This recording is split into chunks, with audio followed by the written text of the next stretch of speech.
Good morning, everyone. Welcome to the another lecture of Air and Atmosphere, class 7. So, in the last class, we have discussed about oxygen, right? We have talked about the uses of oxygen and where it is found and everything, right? So, now from in this class, we will learn about carbon dioxide, okay? So, carbon dioxide is what? Carbon dioxide, when we talk about the occurrence of carbon dioxide, this carbon dioxide occur naturally, okay, as an anthracite, or we can say that in the form of coal, okay. First of all, we will see that this in carbon dioxide is made up of carbon, right? And this carbon occur naturally as an anthracite, or we can say that type of coal or graphite or diamond, like this, okay. And this carbon dioxide occur in a free state and in the combined state also, okay.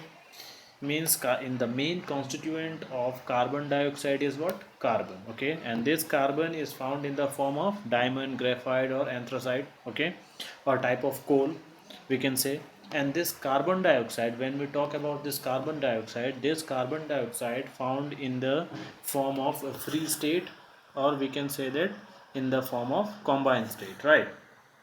So now, in the when we talk about this carbon dioxide in the free state, it is present about 0.03 to 0.04%. As you can see here, it is in the free state. When we are talking about the free state, it is present in 0.03 to 0.04% by volume in the atmosphere, okay. It is present in coal regions, okay. Now next, if in the combined state, if we talk about in a combined state, this carbon dioxide is found in the form of carbonates, bicarbonates, okay, in the earth crust, or especially in the form of limestone, you know na, right? Limestone, you know, everyone. Limestone, dolomite or sea shell or coral reef, etc., okay.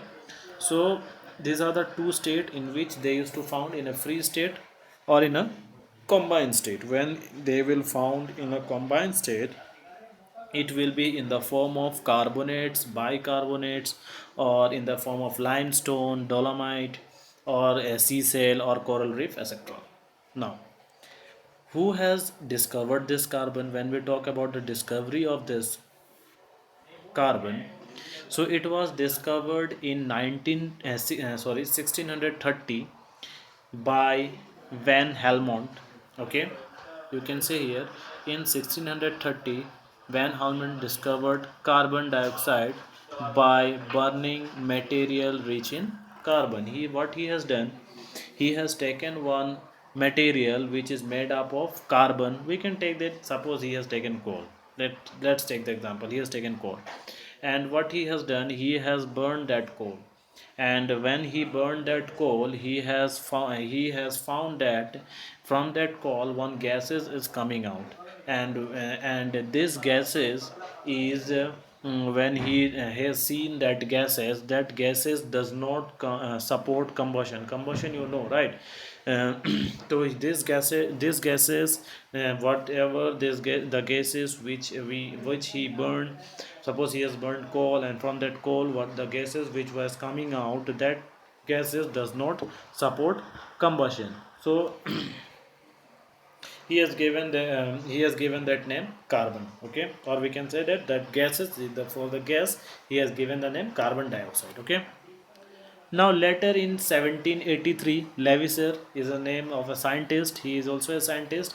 He established the true nature of carbon dioxide as an oxide of carbon. Okay, what at that time when this Van Helmont has discovered carbon dioxide, he has not given any means, what we can say, he has not given the true example, or he was unable to explain it that properly. So in Lavoisier in 1783, he has given a solid proof. We can say that the following, we can say that he has given the solid proof of carbon dioxide and the nature of that carbon dioxide. What he says that the nature of this carbon dioxide is it is nothing but an oxide of carbon. Okay, oxide of carbon.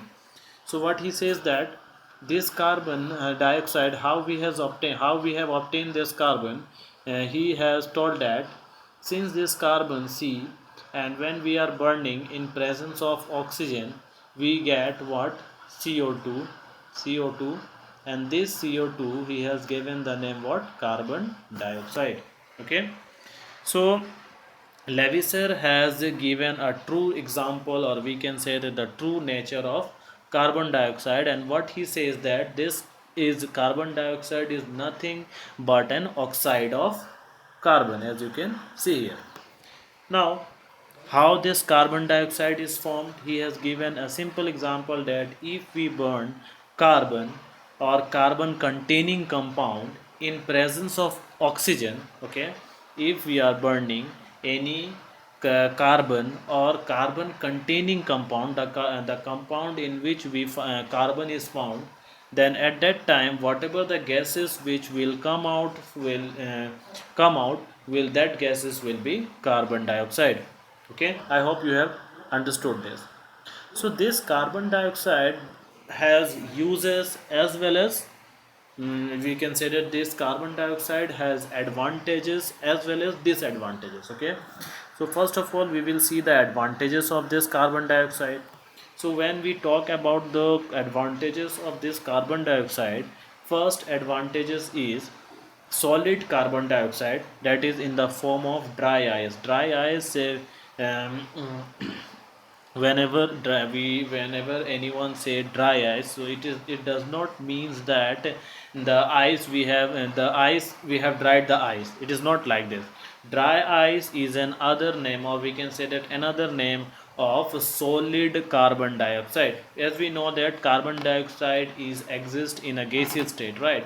So with some by decreasing the pressure and some chemical process, we have just converted that carbon dioxide into solid form. So the solid form of carbon dioxide is called dry ice. Okay, now this dry ice is used in the process requiring in large scale refrigeration, or in the refrigeration this dry ice has been used. Okay, now this carbon dioxide in the form of dry ice is mostly used in wine making process.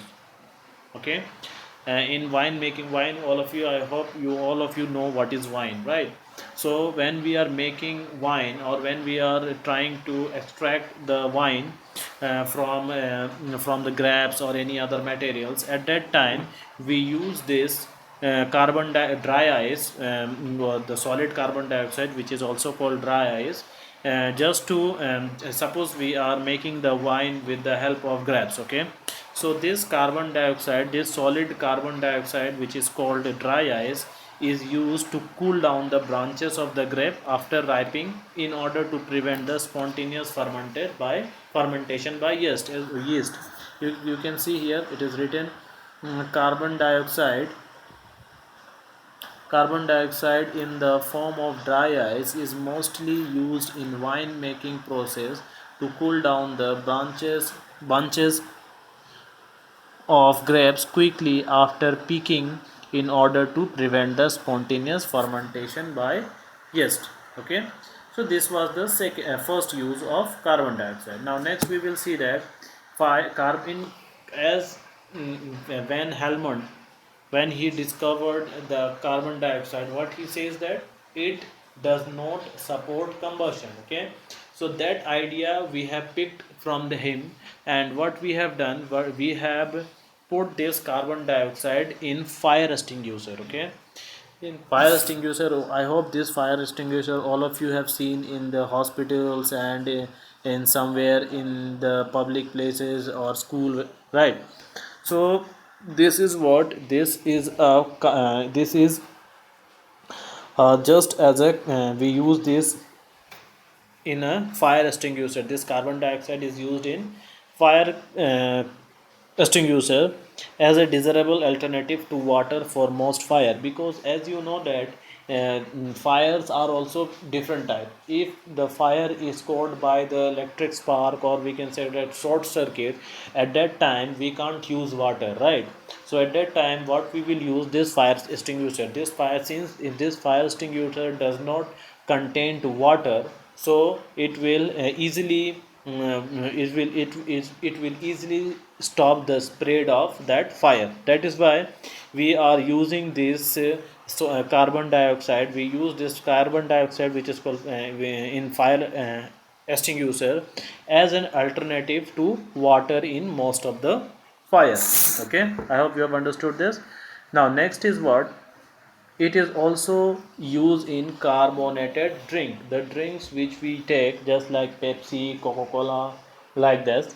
In that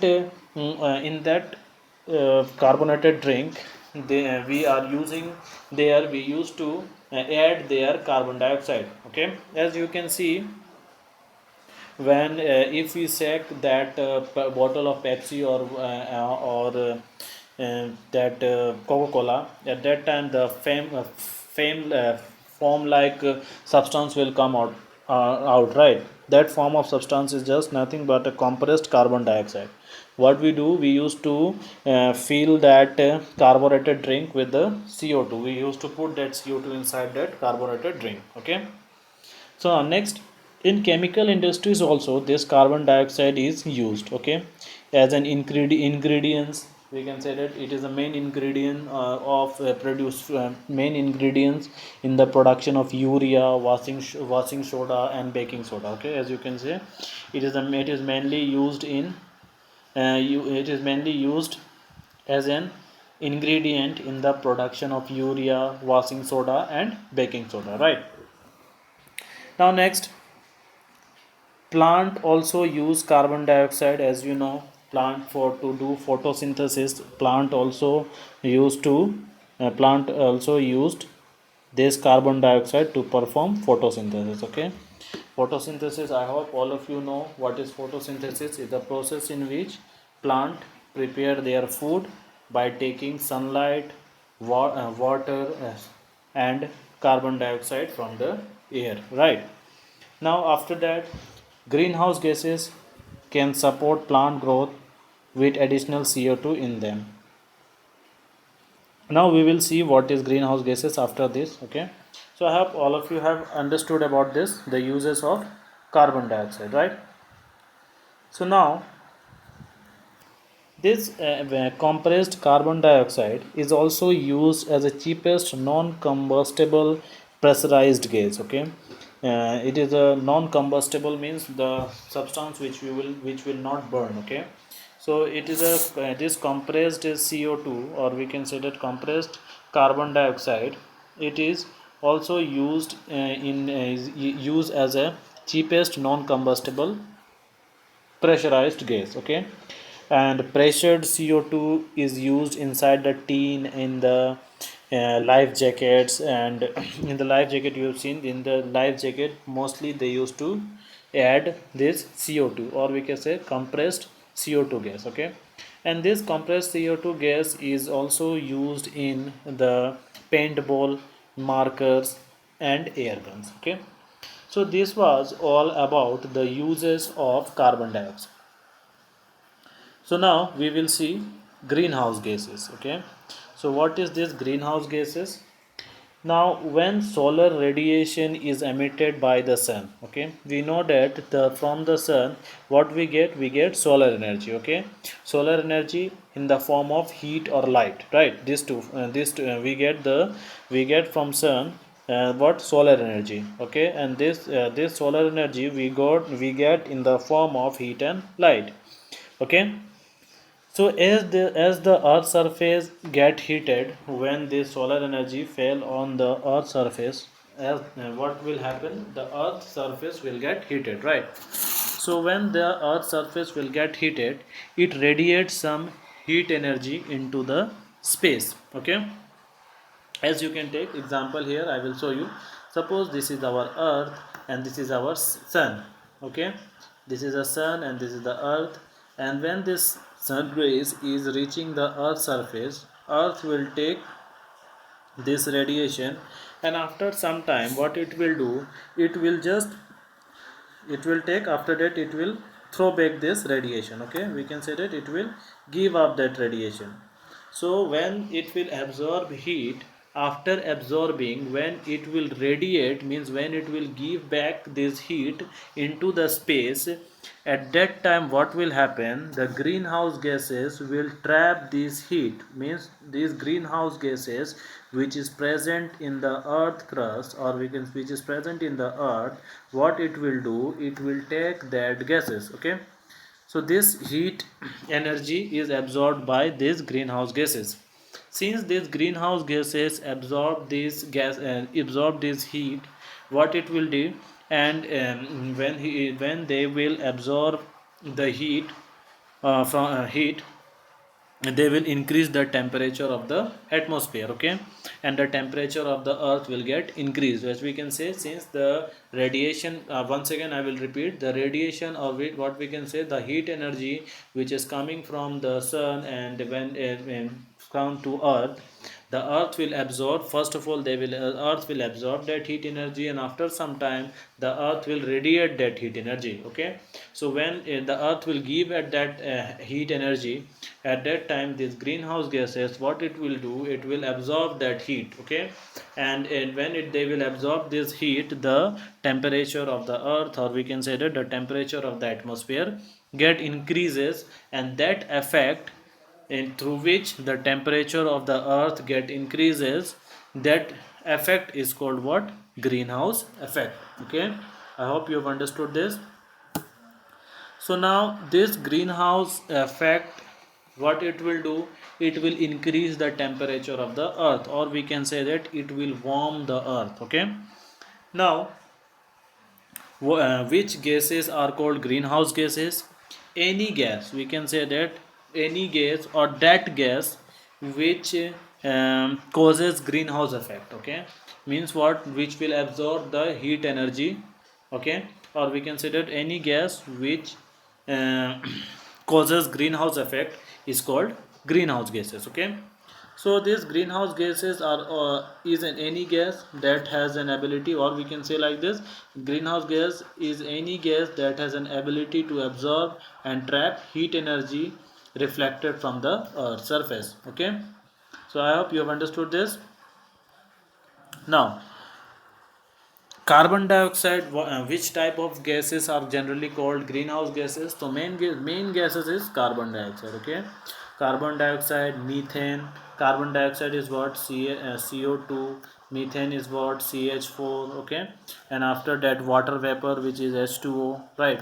So these are the gases which is called what, greenhouse gases. Okay, and it is responsible for greenhouse effect.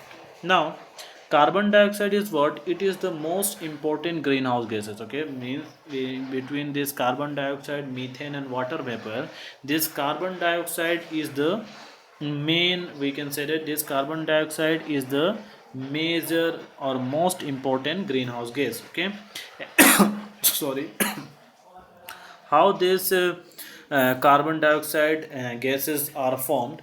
It is mainly formed by burning of fossil fuels, by burning of excessive burning of fossil fuels and other carbon containing fuel, and deforestation. Deforestation also lead to an increase in the release of carbon dioxide in the atmosphere. I hope we know what is deforestation. Deforestation is what, cutting down of large amount of trees. Okay, so deforestation and burning of fossil fuel is is a major reason which increases the percentage, or we can say that which increases the carbon dioxide in the atmosphere. Okay, and now this increased level of carbon dioxide in the atmosphere, also what it will lead, it will lead to the excessive heating of the earth's surface, and this phenomena of increasing the air temperature on the surface of the earth is called what, global warming. Okay, as you can see, the increased level of carbon dioxide in the atmosphere has to lead an excessive health heating of the earth surface, and this phenomena of increasing air temperature on the surface of the earth is called what, global warming.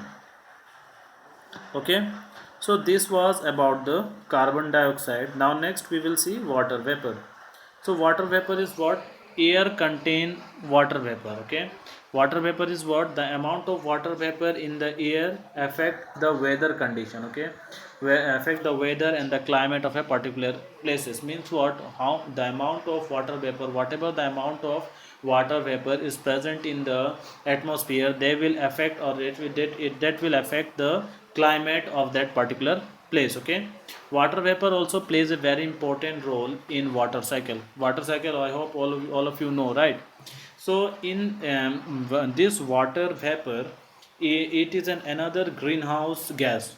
Okay, this water vapor is also a greenhouse gas which absorb large amount of thermal radiation coming from the earth surface more efficiently than carbon dioxide. Means what? This carbon dioxide, and when we talk about this water vapor, it will be more efficiently, it will absorb more efficiently the heat energy, or we can say that the thermal radiation from the earth surface. Okay, with this and when it will absorb the thermal energy, or we can say the heat energy from the earth surface, what it will do? It will again increase the temperature of the atmosphere, right? Now this, the amount of water vapor present in the air depend on location and the season of that place. Okay, what is the season and what is the location of that place, it will affect, they will affect the amount of water vapor. Okay, now next we will see inert gases. Okay, so what is this inert gases? So the two scientists named Lord Rayleigh and William Ramsay, these two scientists found a chemically unreactive gases in the air, and such gases he given the name as inert gases. Okay, so these gases are, why they are called inert gases? Because they are unreactive. We can say that they does not react with any other gases or with any other compound in the present in the atmosphere. Okay, so these are the gases is called inert gases. And what are that gases? That gases are helium, okay, neon, argon, krypton, xenon, and radon. Okay, so these are the gases which is present in the atmosphere, which these gases are what? These gases are unreactive. Okay, so that is why he has given the name as inert gases. Okay, so these inert gases also has so many uses in our day to day life. As you can say, helium, it is used to fill balloons, and balloons used for weather studies. Okay, why it is? Because it is a very light gas. Okay, after that, this neon is widely used in an alternate, or we can say that in advertisement signboard. You can see that in a signboard. If you will go to market, you can see that advertising signboard. So there you can see that neon gases are filled there. Okay, so when electric current is passed through this neon gas, it give a bright orange red light. Okay, so this is the uses of this neon gas. After that, this argon gas is also used in electric bulb. Previously, when we were using that yellow bulb, you have seen, right? That yellow bulb, inside that yellow bulb, argon has been filled. Okay, that bulb is an argon bulb. Okay, after that, radon. This radon is a radioactive gases, we can say, and this is used in the treatment of cancer. As you can see here, it is written, everything is written here. After that, the krypton and xenon, it is used in highly intensive flame light for photography. Okay, so these are some of the uses of inert gas. And why it is called inert gas? Because it does not react with any other substance. Okay, so now, dust particle. So dust particle here. So dust particle is what? In the air, the dust particle in the air come from various sources. Okay, just from the soil, or from the volcanic eruption, or from the pollutions from road, or burning of coal, or burning of any substances. Okay, and all these dust particles are hazardous to health and they lead to air pollution. I know, I hope you have seen the dust particle, right? Sometimes when the very heavy wind, when wind used to flow, at that time we see that the dust are flowing on the road and where, right, in some in beside our house, outside our house, right? So that dust particle, and there are so many reasons from that dust particle can come out. There dust particle maybe the sources from the soil or from the volcanic eruption or pollution from the road, coal, burning of coal or burning of any other substance, that lead to dust particle. Okay, so these are some of the uh, we can say that some of the things which we have learned about this. Okay, so dust particle, after that air quality. Okay, so air quality we will see in the next class. Till that, I hope all of you have understood what is inert gas, dust particle, water vapor, and greenhouse effect and greenhouse gases, right? So we will keep up to this. Okay, and the air quality we will learn in next class. Okay, till that, thank you.